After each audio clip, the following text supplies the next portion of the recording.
वीणा जी भी पलंग पर सिरहाने से सो गई है। वो दोनों को देख अपने कमरे में सोने चला जाता है। सुबह होते ही शगुन देखती है कि वो अब तक वीणा जी की गोद में ही सो रही थी। उसे अजीब लगा कि उसकी वजह से पूरी रात वीणा जी बैठे बैठे सहारे से सोई है। वो उठाकर उन्हें सीधा लिटा देती है और सोचने लग जाती है कि आज उसकी माँ की कमी पूरी हो गई। वीणा जी के रूप में उसे माँ मिल गई है, जो बिल्कुल सुनैना माँ की तरह ही है। अपने माता पिता को याद करके उसके जहन में वो बात आती है कि आखिर ऐसी क्या बात थी जो चाचा चाची छुपा रहे थे। थोड़ी देर में वीणा जी उठ जाती है और शगुन समीर और वीणा जी के लिए चाय बनाकर लाती है। अरे बेटा, मैं अभी बना लेती, तुमने क्यों तकलीफ की? वीणा जी शगुन से कहती है। आंटी, ये तकलीफ नहीं, एक बेटी का प्यार है जो अपनी माँ के लिए निकल रहा है। अगर आपको बुरा ना लगे तो मैं आज से आपको माँ कह सकती हूँ, शगुन ने वीणा जी के पैर छूते हुए कहा। अरे बेटा, इसमें पूछने वाली क्या बात है? तुम बेशक मुझे माँ कहो, बल्कि मुझे तो खुशी होगी। आखिर बेटी की कमी थी जो भगवान ने तुम्हें देकर वो कमी भी पूरी कर दी। समीर दोनों को दूर से देख रहा था और खुश था बहुत कि शगुन ने रात की बात को भूलकर सुबह की नई शुरुआत से सकारात्मक रहते हुए नई पहल की है। बस बेटी क्या मिली, आप तो मुझे भूल ही जाओगी, ऐसा लग रहा है मुझे, समीर ने मुंह बनाते हुए दोनों को छेड़ते हुए कहा। माँ, आपको जलने की बदबू नहीं आई? शगुन ने हंसते हुए कहा और तीनों हंसने लग जाते हैं। समीर, मुझे तुमसे कुछ बात करनी है, जब फ्री हो जाओ तब बताना, मुझे तुम्हारी सलाह की बहुत आवश्यकता है। कहो शगुन, मैं फ्री हूँ हमेशा तुम्हारे लिए, ऐसा कभी मत सोचना। हमारी दोस्ती में पूछने जैसी फॉर्मेलिटी नहीं होनी चाहिए। तुम कभी भी मुझसे मदद हो या कोई काम बिना झिझक कह सकती हो। मुझे अपने माता पिता का घर चाहिए समीर। अगर चाचा चाची सच में प्यार से रहते तो मैं कभी नहीं अपना हक मांगती। मुझे अपने माता पिता का घर चाहिए समीर। अगर चाचा चाची सच में प्यार से रहते तो मैं कभी नहीं अपना हक मांगती। लेकिन मुझे बर्बाद करने में आधा हाथ उन लोगों का भी है। तुम कैसे इतना यकीन से कह रही हो शगुन? हो सकता है तुम्हारा वहम हो ये। उन्होंने थोड़ी सोचा होगा संजय और उसकी माँ कैसे निकलेंगे। नहीं समीर, शक के आधार पर नहीं कह रही हूँ, मुझे पूरा यकीन है, क्योंकि जब मम्मी पापा का देहांत हुआ उसके 10 दिन बाद रिश्तेदारों के जाते ही चाचा चाची के तेवर ही बदल गए। उनका मेरे साथ जो व्यवहार पहले था जब माँ पापा जी जिंदा थे वो तो गायब ही हो गया, और मेरे घर में रहने आए जब से मुझे वहाँ के नौकरों से भी बुरा बर्ताव करने लगे। इसके अलावा मेरी शादी की इतनी जल्दी थी उनको कि इतने अच्छे रिश्ते थे तो भी जानबूझकर मेरी शादी संजय जैसे शराबी और कम पढ़े लिखे लड़के से करवाई ताकि वो मेरे पापा की संपत्ति पर अपना हक कर ले। और तो और एक बार घर पर वकील को भी बुलवाया। मैंने उनकी बातें सुन ली थी। पापा के वसीयतनामे पर लिखा हुआ था कि सारी जायदाद का मालिक शगुन का होने वाला बच्चा होगा। तब से वो मेरे साथ ये दुर्व्यवहार कर रहे हैं, और शादी के समय मैंने भागने की कोशिश भी की तो मुझे धक्का देकर ऐसे व्यक्ति के साथ बांधा जो आगे जाकर इनके मार्ग में रोड़ा ना बन पाए। और समीर, तुम्हें एक बात और बतानी है, चाचा चाची पता नहीं किस राज की बात कर रहे थे कि किसी को पता ना लगे कि ये काम हमने किया है, अपने दोनों के अलावा, क्योंकि दीवारों के भी कान होते हैं। आखिर क्या राज है जो वो मुझसे छुपाना चाहते हैं? शगुन ने सारी बातें समीर को बताई। शगुन, एक बात कहूँ तुम्हें, शक तो मुझे भी हुआ था जब मैं विदेश से लौटकर सीधा तुम्हारे घर गया था। वहाँ मुझसे उन लोगों ने बात भी नहीं की और निकाल दिया, ना ही तुम्हारे बारे में कुछ बताया। और मुझे तभी ये शक हो गया कि कुछ तो बुरा हुआ है तुम्हारे साथ में, जिससे इन लोगों ने तुम्हारे माता पिता की बरसी का भी इंतजार नहीं किया और तुम्हारी शादी कर दी। और जब संजय को देखा तो पूरी तरह से वो शक यकीन में बदल गया कि इन सब ने मिलकर तुम्हारी जिंदगी खराब कर दी है। मैं तुम्हारे साथ इस लड़ाई में भी खड़ा हूँ शगुन। कल ही हम अपने वकील को भेजते हैं तुम्हारे चाचा के घर, क्योंकि उनकी बेटी के रहते हुए उस घर में कोई नहीं रह सकता है। समीर ने शगुन का हाथ पकड़कर तसल्ली बांधते हुए कहा। ठीक है समीर, कल से अपनी जिंदगी की नई शुरुआत करने जा रही हूँ। नौकरी के साथ साथ मैंने अपनी पढ़ाई भी जारी कर दी है, और आईएएस बनने का मेरे पापा ने जो सपना देखा था उसे हर हाल में पूरा करना है, और चाचा चाची से अपने हक की लड़ाई भी लड़नी है। अब कल से नई शुरुआत होगी मेरे सफ़र की, लेकिन पहले जैसे डरने वाली शगुन नहीं। अब एक नई ऊर्जा और पक्के इरादों वाली शगुन होगी। जिन लोगों ने मुझे मनहूस कहा, उनकी मनहूसियत भरे दिन लाना बाकी है अब। एक आत्मविश्वास के साथ शगुन ने समीर से कहा, और समीर के चेहरे पर मुस्कान थी। अगली सुबह समीर से पहले तैयार होकर शगुन नीचे आ जाती है। आखिर ऑफिस का पहला दिन जो था, तो उसकी खुशी उसके चेहरे पर साफ दिख रही थी। लाल रंग का सूट, खुले बाल, आत्मविश्वास और सुंदर बड़ी बड़ी आंखें। समीर तो देखते ही वही रुक गया, जैसे कुछ सोच रहा हो। तभी शगुन ने चुटकी बजाई। समीर बाबू, ऑफिस चलने का इरादा है भी या नहीं? आखिर किस सोच में पड़े हो? जल्दी तैयार हो जाओ, मुझे पहले दिन लेट नहीं होना है। और याद है ना, वकील से भी मिलना है। चलो जल्दी अब। अरे हाँ, बिल्कुल कॉलेज वाली शगुन लग रही हो आज। वही लुक, वही आत्मविश्वास, वही खुशनुमा चेहरा।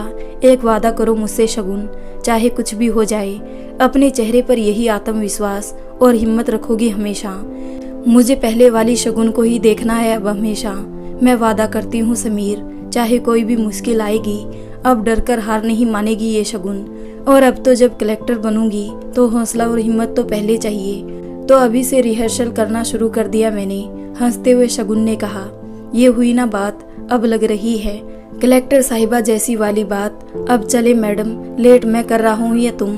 अच्छा रुको 2 मिनट। शगुन वीणा जी को आवाज लगाती है, माँ जल्दी आओ। इधर से वीणा जी पहले ही दही गुड़ लेकर आती है, अपनी बेटी के पहले दिन का शगुन करने के लिए। माँ, आज मेरा ऑफिस का पहला दिन है, आशीर्वाद दीजिए मुझे, शगुन ने वीणा से कहा। मेरा आशीर्वाद और दुआएं दोनों मेरी बेटी के साथ है, इसलिए दही गुड़ से अपने जीवन के नए सफर की शुरुआत करो। कहते हुए वीणा जी शगुन को दही गुड़ खिलाती है और शगुन की आंखों में प्रेम और खुशी के आंसू झलक जाते हैं। वो वीणा जी के गले लगकर ऑफिस के लिए रवाना हो जाती है। ऑफिस का पहला दिन और शगुन को खुशी भी थी और घबराहट भी, पर वहां जाकर सारे सहकर्मी उसके दोस्त बन गए। उसे लगा ही नहीं कि ऑफिस में उसका पहला दिन है और समीर भी साथ था, तो एक हिम्मत तो पहले से ही आ गई थी। लंच होते ही वो समीर के कैबिन में जाती है। बात हुई वकील से तुम्हारी, कब जाना है घर पर? आज शाम को ऑफिस से छूटते ही हम अपने वकील के साथ तुम्हारे घर चल रहे हैं। बस जल्दी ही अब तुम्हें तुम्हारा घर मिल जाएगा शगुन। मैंने वकील साहब से सारी बात कर ली है। प्रॉपर्टी को लेकर भी उन्होंने कहा है कि अगर तुम उनकी बेटी हो तो उनको कोई हक नहीं तुम्हारी जायदाद हड़पने का। अब शाम होते ही हम उन्हें सारे नोटिस देने वाले हैं, तुम्हारा घर और जायदाद दोनों को तुम्हें लौटाने का।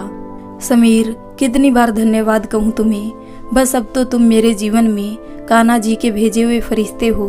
कहते हुए शगुन भावुक हो जाती है। और कलेक्टर साहिबा, सुबह क्या बात हुई थी कि आज के बाद नो रोना धोना इतनी जल्दी भूल गई? शायद तुम लड़कियों को रोने के अलावा कुछ आता ही नहीं। समीर ने शगुन को हंसाने के लिए व्यंग किया। हाँ हाँ ठीक है, अब से नहीं रोना धोना और ना ही कोई धन्यवाद देना है। दोस्ती में नो सॉरी नो धन्यवाद। हंसते हुए शगुन अपने कैबिन में चली जाती है। शाम को समीर और शगुन अपने वकील को लेकर अपने चाचा के घर जाते हैं। वकील को देखते ही चाचा चाची थोड़े घबरा जाते हैं। उनके सामने शगुन से मीठी मीठी बातें करना शुरू कर देते हैं। तभी शगुन उनके हाथ में नोटिस थमा देती है, जिसमें साफ साफ लिखा होता है कि माता पिता के जाने के बाद उसकी संपत्ति का हक उनके बच्चों का होता है, इसलिए आपको ये घर खाली करना होगा और सारे जायदाद के कागजात भी शगुन के हवाले करना होगा, जो भी उनके पास पड़ी है, अन्यथा आप पर 420 का केस लगा दिया जाएगा। पहले तो दोनों थोड़ा नाटक करते हैं, लेकिन जब वकील कोर्ट जाने की धमकी देता है तो दोनों डर से मान जाते हैं। दोनों को सबसे बड़ा डर उस राज के खुल जाने का होता है जो वो शगुन और दुनिया से छिपा रहे थे। शगुन दीदी, कितने दिनों बाद आई हैं आप? कहते हुए चाचा के दोनों लड़के उनके गले लग जाते हैं। दोनों ट्यूशन पढ़कर आए थे।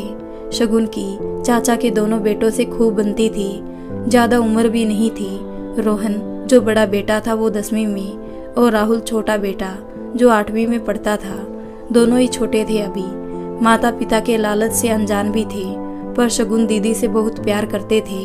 शगुन भी हमेशा से उनको राखी बांधती आई थी, इसलिए उनको अपने सगे भाई ही मानती थी। लेकिन अब वो किसी भी हाल में पिघलना नहीं चाहती थी। जैसे ही वकील ने घर खाली करने को कहा, चाचा चाची ने 1 हफ्ते की मोहलत मांगी ताकि वो घर का सामान दूसरे घर में शिफ्ट कर सके जिसमें वो पहले रहते थे। शगुन ने अपने भाइयों को देखते हुए हाँ कर दी और बाकी सारे कागज लेकर जैसे ही वो बाहर निकलती है उसे उनका पुराना ड्राइवर हरी उनके घर आते दिखाई देता है। शगुन हरी को देखकर समीर को कहती है कि जिस दिन मम्मी पापा का एक्सीडेंट हुआ था तब यही गाड़ी चला रहा था, तो फिर ये कैसे बच गया? मुझे तो बताया गया था कि वो खाई में गिर गया। पुलिस उसकी लाश भी नहीं ढूंढ पाई और मम्मी पापा की बॉडी सड़क पर पड़ी मिली थी। तुम्हें ठीक से याद है शगुन, ये वही ड्राइवर है जो उस दिन अंकल आंटी के साथ था। समीर ने शगुन को ठीक से याद करने को कहा। हाँ समीर, कैसे याद नहीं रहेगा? आखिर 3 साल से यही हमारे घर का परमानेंट ड्राइवर था। जरूर कोई बड़ी बात है समीर, कहीं ये राज ही तो नहीं छुपा रहे चाचा चाची हमसे? पता करना होगा समीर। शगुन ने समीर को उसका पीछा करने को कहा क्योंकि उसको पता था कि हरी उसे जानता है और उसे देखते ही भाग जाएगा और फिर वो पता नहीं लगा पाएगी कि क्या राज है जो मुझसे छुपाया जा रहा है। समीर उस ड्राइवर का पीछा करता है। वो देखता है वो तो शगुन के घर ही जा रहा होता है। समीर शगुन को फोन करता है कि ये तुम्हारे घर के अंदर ही गया है, जल्दी से यहाँ आओ। शगुन समीर के कहने पर वहाँ चली आती है। समीर उसे चुप रहने के लिए कहता है जिससे वो उन लोगों की बातें सुन सके। हरी शगुन के चाचा चाची को सब कुछ बताने की धमकी देने की बात करता है तो उसकी चाची बीच में ही बोल पड़ती है कि चुप करो तुम, दीवारों के भी कान होते हैं। आज तक हम तुम्हें तुम्हारे कहे अनुसार रुपए देते आए हैं ना। आज हमारे हाथ से सब चला गया तो कैसे तुम्हें कुछ देंगे? और अगर तुमने किसी को बताया ना तो तुम भी उतना ही फंसोगे जितना कि हम। इसलिए आज के बाद हमें आकर कभी भी धमकी मत देना। ये किस धमकी की बात कर रहे हैं समीर? शगुन ने डरते हुए समीर से कहा। समीर शगुन को चुप रहने का इशारा करता है। मुझे नहीं पता, मुझे 5 लाख रुपए मिल जाने चाहिए 1 हफ्ते में। यहाँ से घर खाली होने से पहले मुझे मेरे हिस्से के बाकी रकम मिल जानी चाहिए, नहीं तो मैं खुद जाकर शगुन मैम साहब को आप लोगों का सच बता दूंगा और फिर क्या होगा वो आप भी जानते हो। मैं वादा करता हूँ रुपए मिलते ही मैं ये शहर छोड़कर कहीं दूर चला जाऊंगा। ड्राइवर हरी ने कहा। क्या 1 हफ्ते में एक साथ 5 लाख की व्यवस्था कैसे करेंगे हम? तुम्हें पहले ही 3 लाख रुपए दे चुके हैं। कहा था शगुन का बच्चा होने के बाद जब सारी जायदाद हमारे कब्जे में हो जाएगी तब तुम्हें बाकी की रकम भी दे देंगे, मगर अब तो हमारे पास ना घर है ना ही जायदाद, तो कैसे हम तुम्हें इतनी रकम दे पाएंगे? शगुन के चाचा ने चिल्लाते हुए कहा। मुझे कुछ नहीं पता, कैसे भी करके व्यवस्था करो, पर मुझे 1 हफ्ते के अंदर 5 लाख रुपए चाहिए तो चाहिए। हरी जोर से चिल्लाते हुए वहां से निकल जाता है। इधर समीर और शगुन हरी का पीछा करते हैं। हरी का पीछा करते हुए वो उसका घर देख लेते हैं। अभी वहां चलना सही नहीं होगा शगुन, अभी कुछ पूछा तो ये शहर छोड़कर भाग जाएगा। तुम्हें पता है ना, ये शहर छोड़कर कहीं हमेशा जाने की बात कर रहा था।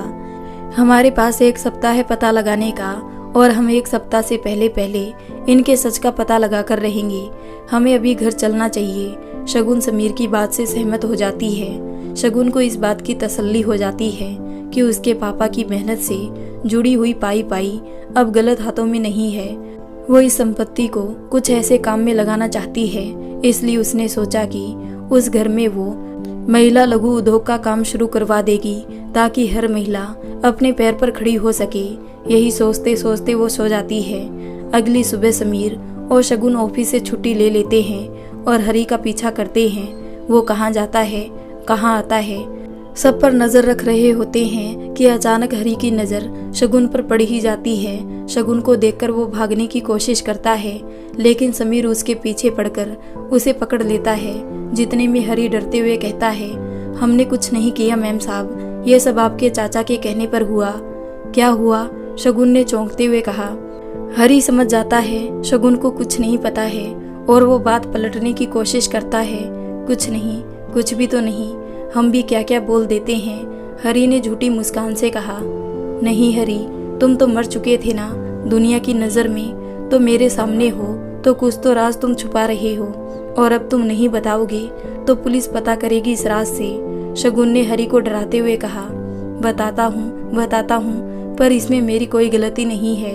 मैं पैसों के लालच में आ गया था और मैंने तुम्हारे चाचा की बातों में आकर उस दिन तुम्हारे मम्मी पापा की गाड़ी के ब्रेक फेल कर दिए थे। मैं तो मौका देखते ही कार से कूद गया था और ब्रेक फेल हो जाने के कारण कार अनियंत्रित हो गई और सीधे सामने से आ रही ट्रक से टकरा गई और उसी समय राजीव और सुनैना मैम ने ऑन स्टॉप ही दम तोड़ दिया। कहते कहते हरी के पश्चाताप के आंसू निकल आते हैं, मगर अब मैं खुद पुलिस के पास जाकर सब सच बताऊंगा।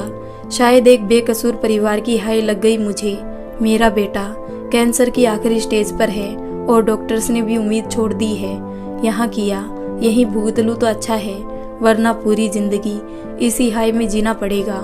हो सके तो मुझे माफ कर देना शगुन बिटिया।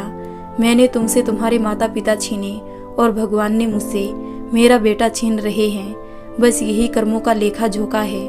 मैं पुलिस को अपना बयान देने को तैयार हूँ। उधर शगुन को अभी भी विश्वास नहीं हो रहा था कि पैसों के लालच में चाचा इतने गिर सकते हैं कि उन्होंने अपने भाई भाभी की हत्या का षड्यंत्र रच दिया। शगुन स्तब्ध खड़ी थी। उसकी आंखों में आंसू बह रहे थे कि उसके माता पिता सामान्य मौत नहीं मरे, बल्कि जानबूझकर मरवाए गए, वो भी चंद दौलत के लालच में। आज तक पापा ने वैसे भी हर कदम पर चाचा की मदद की थी, फिर भी एक बार भी नहीं सोचा उन्होंने। मन में इतनी नफरत पाल रखी थी अपने भाई के लिए। शगुन बस रोए जा रही थी। समीर शगुन को गले लगा लेता है। आज तो वो भी सोचता है कि खुलकर रोने देता हूँ इसे, नहीं तो इस दर्द से शायद निकल नहीं पाएगी। बाकी तो इसने सहन कर ही लिए थे, पर अपनों को खोने का गम नहीं कर पाएगी। थोड़ी देर बाद शगुन और समीर हरी को पुलिस के पास ले जाकर उसका बयान लिखवाते हैं। हरी वही पुलिस को आत्मसमर्पण कर देता है और शगुन से एक बार फिर माफी मांगता है कि हो सके तो मुझे माफ कर देना। जब भगवान ने इतनी बड़ी सजा दे दी है तो तुम माफी दे ही सकती हो शगुन। कहते हुए हरी शगुन के पैरों में गिरकर गिड़गिड़ाने लगता है। शायद मेरा इतना बड़ा दिल नहीं है कि मैं आपको माफ कर पाऊं हरी काका। पता है आपको भी दिल से अपना माना था मैंने और मेरे मम्मी पापा ने, लेकिन बदले में आपने तो मुझसे मेरे होने की वजह ही छीन ली। शायद आपको कभी माफ नहीं कर पाऊंगी, पर एक वादा जरूर इंसानियत के नाते करके जाती हूँ कि आपके बेटे के इलाज की जिम्मेदारी मेरी होगी, क्योंकि सच बोलकर आपने मेरे मम्मी पापा को इंसाफ दिलाने में मेरी मदद की है और पापा कहते थे मदद करने के लिए हमेशा आगे आना चाहिए, अगर हमें ईश्वर ने सक्षम बनाया है तो। इसलिए आपके बेटे के इलाज में जो खर्चा आएगा उसकी जिम्मेदारी लेती हूँ। कहती हुई शगुन वहाँ से चली जाती है और हरी खड़ा खड़ा बस हाथ जोड़े उसे देखता रहता है, शायद यही सोचकर कि हंसते खेलते परिवार की खुशियाँ बर्बाद करने में उसका भी हाथ है। रोहन और राहुल, तुम अंदर नहीं जाओगे। तुम्हें भी सच्चाई पता होने का पूरा अधिकार है। तुम दोनों यहीं रहकर पूरी बात को समझना, वरना ये नफरत कभी खत्म नहीं होगी। तुम्हें भी हमेशा यही लगेगा कि शगुन दीदी ने हमसे हमारे माता पिता को छीना है, और शायद यही नफरत आगे कोई गुनाह का रूप नहीं बन जाए। मैं अपने भाइयों के दिल में कभी नफरत के बीज नहीं पनपने दूंगी। कहते हुए रोहन राहुल को शगुन वहीं पर रोक लेती है। चाचा जी, चाची, आप अगर एक बार कहते ना तो मम्मी पापा जायदाद तो क्या, हंसी खुशी अपनी जान तक दे देते एक इशारे पर। फिर ये नफरत क्यों पाली आपने, सिर्फ एक संपत्ति के लिए? अरे मम्मी तो आपको छोटी बहन जैसा प्यार देती थी चाची, और पापा आपको अपने बड़े बेटे के जैसे मानते थे। अगर आप एक इशारा भी करते तो मैं खुशी खुशी अपने दोनों भाइयों को पूरी जायदाद का मालिक बना देती।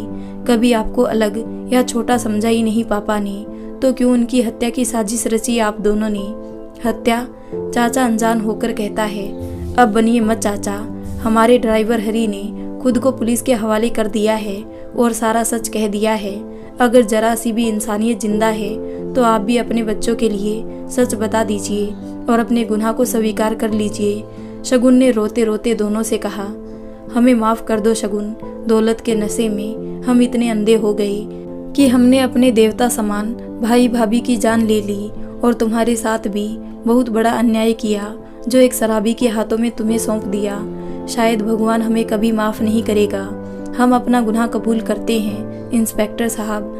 अब जो सजा हमें मिलेगी वो मंजूर है हमें। उधर रोहन राहुल को सदमा लगता है कि उसके मम्मी पापा ने उनके बड़े मम्मी पापा को मारा है। वो दोनों जोर जोर से रोने लगते हैं। शगुन की चाची उनके पास जाती है और दोनों बच्चे उनका हाथ अपने चेहरे से हटा लेते हैं। मुझे नफरत है आप दोनों से, जिन्होंने पैसे के लालच में मेरे बड़े पापा को मार दिया। रोहन अपनी माँ को खुद से दूर करते हुए कहता है। शगुन, हो सके तो अपने माता पिता को माफ कर देना। रोहन और राहुल को हाथ जोड़े पश्चाताप की आग में जले उनके माँ बाप कह रहे थे। शगुन दोनों भाइयों को गले लगा लेती है। हमें माफ कर दो शगुन दीदी, हमारे मम्मी पापा के कारण आपने अपने मम्मी पापा को खो दिया हमेशा के लिए। रोहन हाथ जोड़े शगुन को रोते हुए कहता है। नहीं बेटा, तुम क्यों माफी मांग रहे हो? तुमने कोई गलती नहीं की। अब से शगुन दी यही तुम्हारे साथ रहेगी, तुम्हारी बड़ी दी और माँ बनकर। कहते हुए शगुन दोनों भाइयों को अपने गले लगा लेती है। हमने तुम्हारे साथ इतना बुरा किया, फिर भी तुम हमारे बच्चों की परवरिश करोगी शगुन। ऐसा तो कोई बड़े दिल वाली ही कर सकती है। माफ करना हमें, जो हमेशा तुम्हें मनहूस कहते थे। असल में मनहूस तो हम हैं जो तुम जैसे भले लोगों की जिंदगी खराब की। कहते हुए चाचा चाची पुलिस के साथ अपना जुर्म कबूल करते हुए चले जाते हैं। शगुन समीर का हाथ पकड़कर उसे धन्यवाद देती है कि आज उसे जो भी न्याय मिला है वो सब बस उसी के कारण, नहीं तो वो उसी जिंदगी में घुटकर मर जाती और कभी अपने माता पिता को भी इंसाफ नहीं दिला पाती। अब बस उसे अपने लक्ष्य पर ध्यान देना है। अब मैं घर नहीं जा सकती हूँ समीर तुम्हारे साथ। आज से मैं यहीं पर रहूंगी। संडे को आकर सामान ले जाऊंगी और माँ से भी मिल लूंगी। तुम्हें पता है ना, अब ये दोनों बच्चे मेरी जिम्मेदारी है। शगुन ने समीर को बड़ी विनम्रता से हाथ जोड़ते हुए कहा। समीर को शगुन के साथ नहीं चलने पर बहुत दुख हो रहा था, पर एक खुशी भी थी कि उसके शगुन ने अब हालातों से लड़ना सीख लिया है। उसने दुखी मन से शगुन को हाँ कर दी, पर अपने आंसू को छुपाने की कोशिश कर रहा था। अच्छा कलेक्टर साहिबा, ऑफिस में मिलते हैं कल, और हाँ घर पर आती जाती रहना। कहते हुए समीर वहाँ से निकल जाता है। बाहर निकलते ही समीर अपने आंसू को रोक नहीं पाता है और कार में बैठकर रोने लगता है। तभी पीछे सीट पर से एक रुमाल उसे कोई पकड़ाता है। समीर पीछे मुड़कर देखता है तो शगुन होती है। शगुन, तुम कार में कैसे आई? अभी तो मैं तुम्हें बाय करके आया था। देखो समीर, इतना तो मैं भी जानती हूँ कि कोई लड़का पागलों की तरह किसी लड़की के लिए अपनी जान की परवाह किए बिना इतना जोखिम उठाता है तो उसके प्यार की क्या हद होगी उसके लिए। इसलिए मुझे एहसास था तुम ऐसा ही कुछ करोगे। आज भी इजहार किए बिना चले जाओगे जैसे पहले विदेश चले गए थे। हंसते हुए शगुन ने कहा। क्या सच में शगुन? पहले थोड़ी सी चिमटी काटो मेरे, कहीं मैं सपना तो नहीं देख रहा हूँ? ये सपना नहीं, बिल्कुल हकीकत है। मैं भी तुम्हें इतना ही प्यार करती हूँ समीर। अगर आज नहीं कहा तो तुम जैसे हम सफ़र के साथ नाइंसाफ़ी होगी। मैं भी तुम्हें बहुत चाहने लगी हूँ, बल्कि पहले भी चाहती थी, पर शादी के बाद अपने प्यार को एक तरफ दफन कर लिया, क्योंकि तब मुझे लगता था शायद मैं ही तुम्हें चाहती हूँ और अपनी शादी को ही नया आयाम देना चाहा। पर अफसोस वो मेरे प्यार के काबिल ही नहीं था। पर अब आज इस मोड़ पर जहाँ मैं खड़ी हूँ, मैं तुम्हारे बिना कुछ भी नहीं हूँ समीर। फिर मुझे लगा तुम्हें बता दूँ, लेकिन ये सोचकर पीछे हट गई कि शायद मैं तुम्हारे काबिल नहीं। उसके बाद माँ और तुम्हारे प्यार ने मुझे जिंदगी दी, जीने की चाह जो लगभग ख़त्म हो गई थी उसे फिर से जीने की चाह हो रही थी, सिर्फ तुम्हारे प्यार और साथ से। क्या मेरा प्रेम तुम्हें स्वीकार है कलेक्टर साहिबा के आशिक? शगुन ने चहकते हुए समीर से कहा। अच्छा, कॉलेज टाइम में मैं कविता और शायरी के अंदाज में अपनी बात कहती थी ना, वैसे ही कह देती हूँ तुम्हें। सुनो समीर, ये जो तुम कहते हो ना कि मैं तुम्हारे अंदर के एहसास, जज्बात, भावनाओं और जहन की सभी बातें पढ़ लेती हूँ, तुम्हारी हर बात को तुमसे पहले जान लेती हूँ। लेकिन सच कहूँ, तुम्हारी ये जो आंखें हैं, समंदर सी गहराई मापे हुए, कुछ कुछ वाचल सी, कुछ कुछ चंचल सी, कुछ नादान सी तो कुछ शरारती सी, कह देते हैं तुम्हारे भीतर के अनकहे जज्बात, तुम्हारा प्यार। दरअसल मैं तुम्हारा जहन नहीं, आंखें पढ़ती हूँ। कहते हुए शगुन हंसने लग जाती है। क्यों नहीं कलेक्टर साहिबा, मुझे नहीं पता था तुम में इतनी हिम्मत भी आएगी कि आगे होकर एक लड़के को प्रपोज कर दोगी। जो हिम्मत मैं इतने सालों से नहीं जुटा पाया, तुमने एक झटके में कह दिया। समीर ने अपनी खुशी जाहिर करते हुए कहा। तो अब आप जाकर तैयारी कीजिए, अब मैं उस घर में बहू बनकर ही आऊंगी। माँ से कह देना, पर जब तक मुझे यहाँ रहकर अपने एग्ज़ाम की तैयारी भी करनी है और रोहन का बोर्ड एग्ज़ाम है तो उसकी तरफ भी ध्यान देना है। अब मेरी जिम्मेदारी थोड़ी बढ़ गई है समीर, मैं समझ सकता हूँ, और जब तक तुम अपने लक्ष्य को पाना लो, मुझे शादी की कोई जल्दी नहीं है। ये आशिक ताउम्र तुम्हें खुश देखकर भी अपनी जिंदगी काट सकता है कलेक्टर साहिबा। चेहरे पर खुशी भरे भाव से समीर ने कहा। अच्छा अब जाओ, बहुत रात हो गई, माँ को भी चिंता हो रही होगी, और माँ को बता देना मैं उनसे मिलने आया करूँगी और वो भी अपनी बेटी को मिलते आते रहा करे। ठीक है जी, और कोई आदेश? समीर ने शगुन को मुस्कुराते हुए कहा, और समीर बेहद खुश होकर शगुन को सिर पर चूमते हुए वहाँ से चला जाता है। दूसरे दिन शगुन के दरवाजे पर घंटी बजती है। वो दरवाज़ा खोलने जाती है तो देखकर खुश हो जाती है। माँ आप और रानी तुम, मुझे बुला लिया होता माँ, मैं आ जाती। कोई काम हो तो आप अपनी बेटी को भी बुला सकती हो। शगुन ने माँ के पैर छूते हुए कहा। अरे आज मैं अपनी बेटी नहीं, अपनी होने वाली बहू के लिए कोई शगुन लेकर आई हूँ। यूं ही बाहर ही खड़ा करोगी या अपनी सास को अंदर आने को कहोगी? वीणा जी शगुन से मजाकिया अंदाज में कहती है, और रानी भी हंसने लग जाती है। सच में माँ, शगुन वीणा जी और रानी को घर के अंदर लाती है, और वीणा जी शगुन को लाल साड़ी, पुश्तैनी कड़े और श्रृंगार का सामान पकड़ा कर कहती है, आज से मैंने अपना बेटा तुम्हें सौंप दिया है। शगुन की आंखों में खुशी के आंसू झलकते हैं। वो हाथ जोड़कर वीणा जी को शुक्रिया कहती है और सोचती है, ये देवी से कम नहीं जिसने एक तलाकशुदा लड़की को इतने प्यार से अपनाया है। और सोचते हुए वीणा जी के गले लग जाती है। माँ, मैं कुछ सोच रही थी, क्या आप मेरे काम में मेरा साथ दोगी? हाँ बेटी, मैं तुम्हारी सास बाद में हूँ और माँ पहले। तुम बिना पूछे मुझे कुछ भी कह सकती हो। वीणा जी ने प्यार से शगुन के गाल पर हाथ फेरते हुए कहा। माँ, मैं यह महिलाओं के लिए लघु उद्योग का काम करने की सोच रही हूँ, ताकि सभी महिलाएं अपने पैरों पर खड़ी हो सके, और मैं मम्मी पापा की सारी संपत्ति को समाज के कल्याण में ही लगाना चाहती हूँ। और अभी मुझे अपनी पढ़ाई भी करनी है, तो वो जिम्मेदारी आप संभाल लेंगी। मुझे पता है आप उन महिलाओं के लिए एक प्रेरणा बनोगी, और इसी बहाने हम माँ बेटी साथ में भी रह लेंगे, और आप भी घर पर दिन भर अकेलापन नहीं महसूस करोगी। वीणा जी शगुन की संपत्ति को लेकर बढ़ती हुई समझदारी से बहुत खुश होती है, और समीर की पसंद पर नाज भी करती है। उन्हें खुशी होती है कि मेरे समीर के लिए शगुन से अच्छी जीवन साथी कोई और हो ही नहीं सकती थी। वो झट से शगुन को हाँ कर देती है। शगुन ने अपने बड़े घर का आधा हिस्सा महिला गृह लघु उद्योग में परिवर्तित कर दिया, और वीणा जी ने उसे संभाल लिया। कोर्ट ने ड्राइवर हरी को 10 साल की सजा दी, और शगुन के चाचा चाची को उम्र कैद की। शगुन ने अपने दोनों भाइयों को बिना किसी गिला शिकवा अपना लिया है। शगुन ने IAS की परीक्षा पास करके इंटरव्यू दे दिया है। अब बस परिणाम का इंतजार है। शगुन और समीर की शादी की तैयारियां होने जा रही है।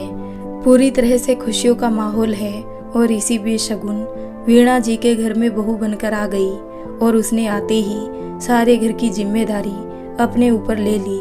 दिन ऐसे ही बीत रहे थे, और एक दिन उसका IAS का परिणाम भी आ गया। जो सपना उसने और उसके पापा ने देखा था वो आज पूरा हुआ। आज शगुन की खुशी का ठिकाना नहीं था। समीर और वीणा जी भी उसकी खुशी में बहुत खुश थे।